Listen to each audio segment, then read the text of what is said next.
Warren Buffett is the CEO of Berkshire Hathaway and is considered by many to be the single most successful investor in the world. He went from delivering papers and owning pinball machines as a child to becoming known as the Wizard of Omaha and having a net worth of $71 billion. And today we're going to learn his best advice on how you can find compatible partners.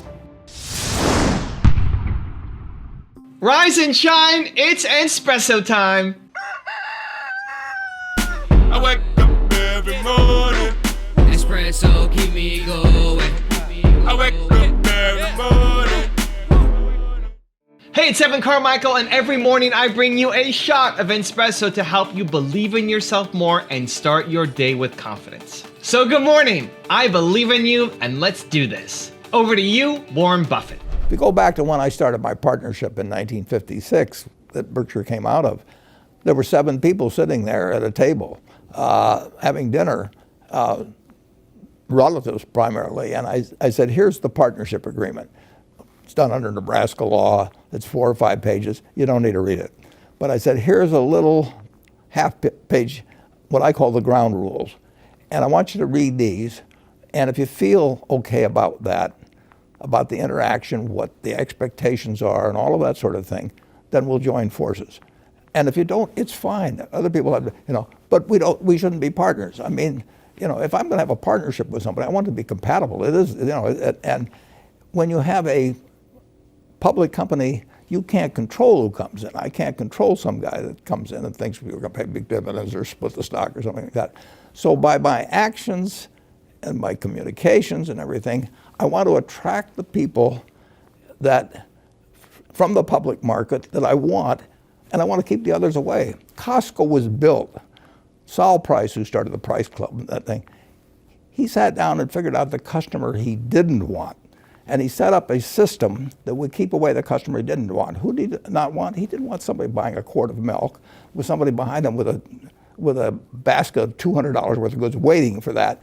So he put in a membership fee, and by putting in a membership fee, he killed all the drop-in business, the business that belonged to the 7-Eleven.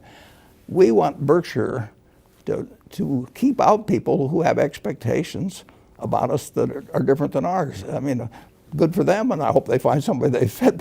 But if you're going to run a church, you want your seats to be filled by people that are generally want to listen to your form of religion, and you don't want it to change every week and say, gee, I need a new group, and I'll go out and talk to a bunch of investors and get them to come to my church this Sunday, because there's only so many seats in the church.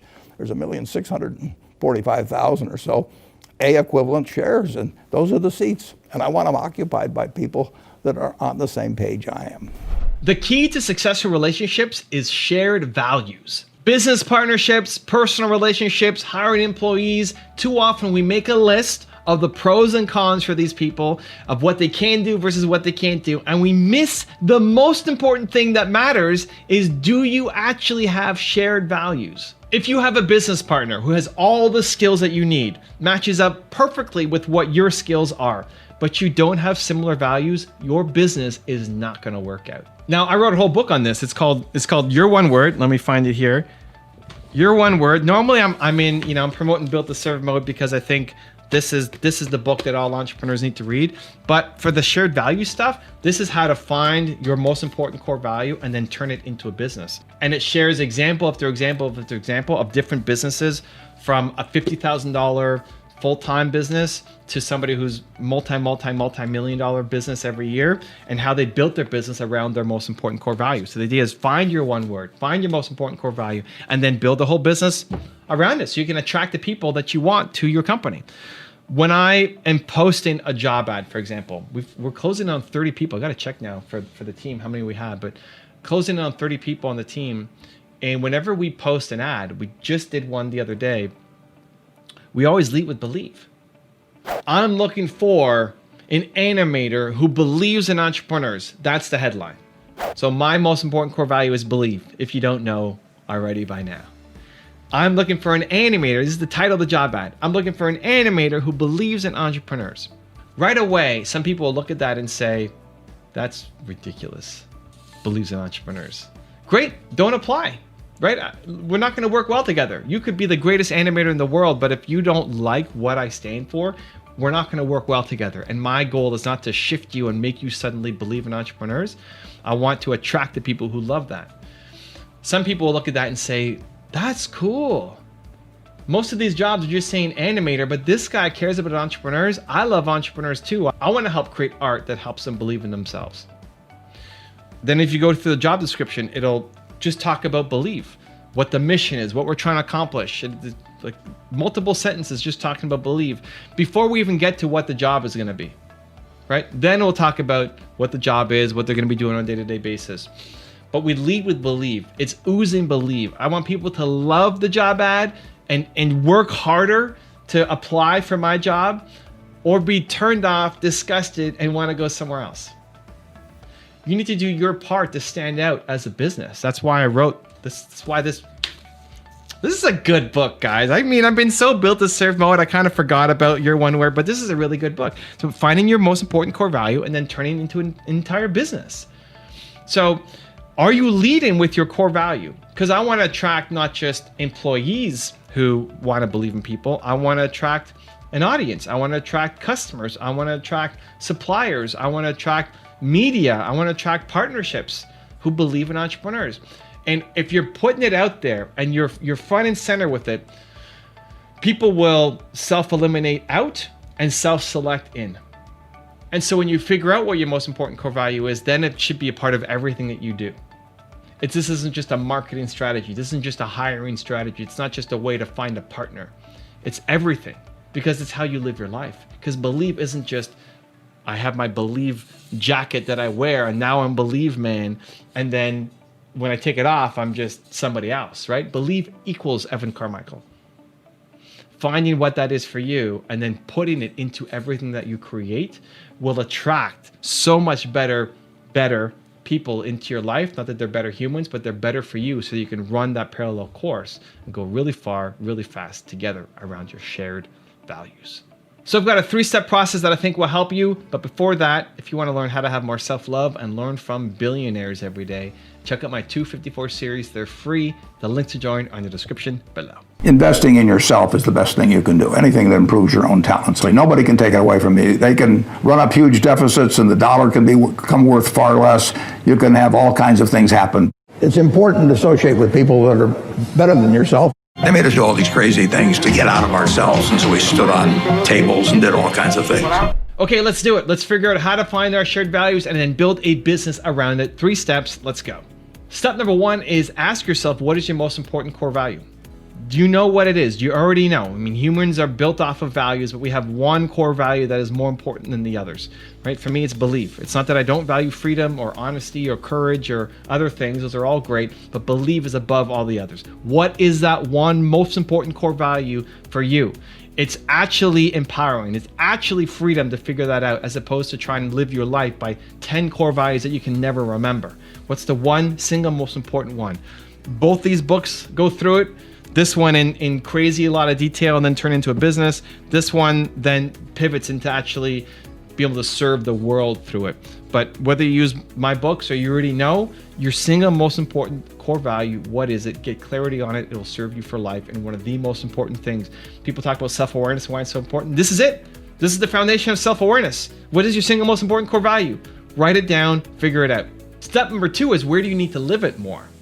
If your most important core value is freedom and you're working in a cage in some 9-to-5 job that you hate, that you have no flexibility in, you're going to hate every day because you value freedom and you're not allowed to be free. If you're in a relationship where the person is smothering you and not letting you do your own thing, you're going to hate that. And everybody will hate that, but especially if your most important core value is freedom.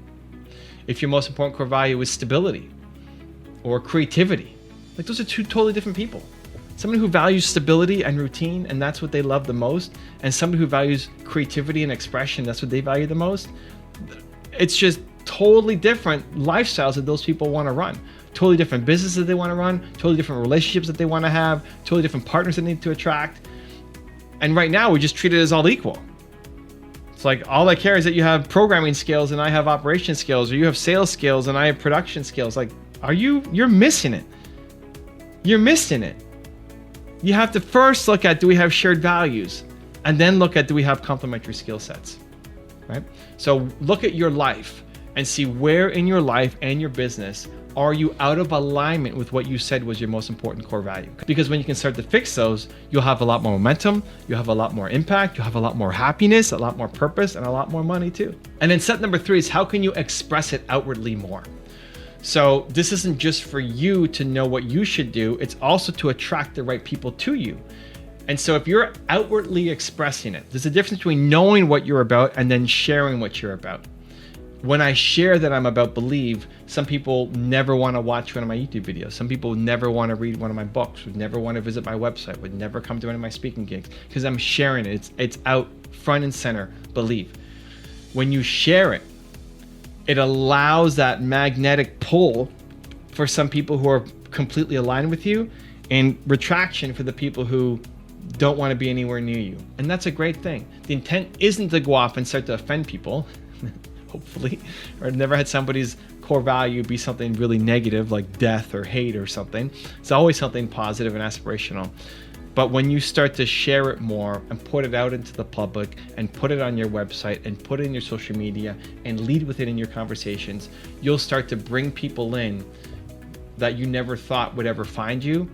Your work becomes a lot easier. You start having your tribe of employees, of team, of customers, of partners, of media, again, all of it, because you're a value-driven business now and you're leading with your heart first. And that's how you're gonna win. So really get concrete steps, write it down for how you can start to express it more in your life and your business so people know what you're all about. Now I've got a really special bonus clip that I think you're gonna enjoy, but before that, question of the day, I wanna know, what is your most important core value? What is your one word? Let me know, put it down in the comments below. And if you made it this far in the video, you're still watching, I wanna celebrate you. You're Believe Nation. We don't just watch videos here, we do something. If you're gonna commit to taking action, give me a hashtag Believe down in the comments below so we can celebrate together. I think one thing that's important is if you have a choice of a lower valuation with someone you really like or a higher valuation with someone you have a question mark about, take the lower valuation. It's better to have a higher quality venture capitalist who you think would be great to work with than to get a higher valuation with someone where there's even a question mark, really. I think that's important. It's sort of like getting married, I don't know. Well, maybe I haven't been that good at that. If you want to know how Warren Buffett says to construct a business that fits you, check out the video right there next to me. I think you'll enjoy it. Continue to believe, and I'll see you there.